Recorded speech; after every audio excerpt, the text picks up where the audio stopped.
Hey, good day to you, or good evening, or good afternoon, wherever you're hearing this from and whatever the time is. So, I want to say something to you about resilience again. You know, this is your man, Anthony Brinkley, the maestro of resilience. So, I've changed up a little bit and I kind of started to tell stories with the moral to the stories because people seem to like stories. So, I'll just get right into it.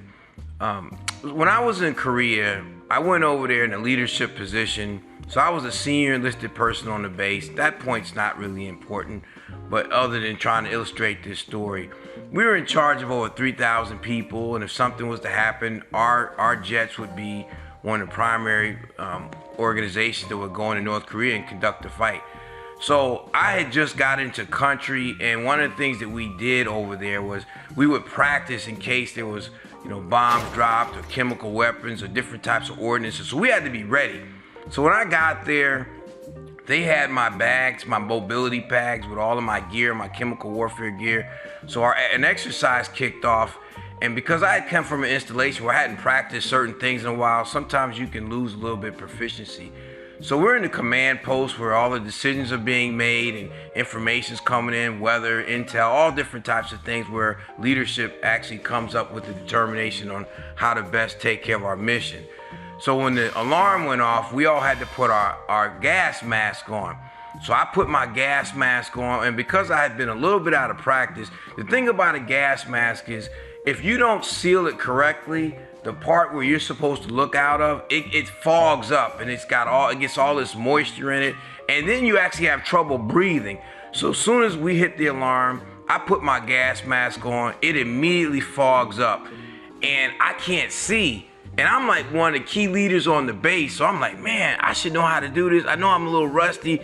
Now, what I simply should have done was take my mask off really quick, put it back on, make sure I properly seal it, and that way I'll be able to see well, I'll be able to breathe correctly. But because my ego kicked in and my pride, I said, well, hopefully this particular alarm won't be going too long and I can just kind of gut it out.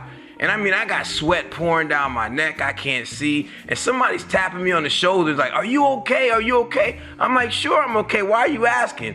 I knew why they were asking, because I looked like a freaking idiot in the middle of that.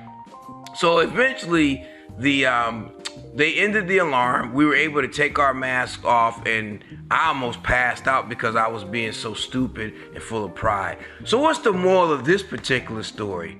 The moral is, you don't lose anything by admitting that you don't know something or you need a little assistance or anything. You don't lose anything by showing humility, even in positions of authority.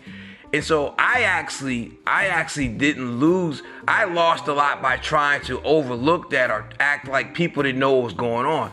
So sometimes those of us, it doesn't even matter your position. If it's something you need help on, ask for help. If you're in a leadership position, it could be in your home, your community, your job. It's nothing wrong with saying that you don't know something and showing that humility and opening yourself up. So this week, I want to challenge each one of you out there to make sure that when you're in a circumstance that you're opening yourself up to feedback, to constructive criticism, that for people who are actually trying to help you, because at the end of the day, we need each other.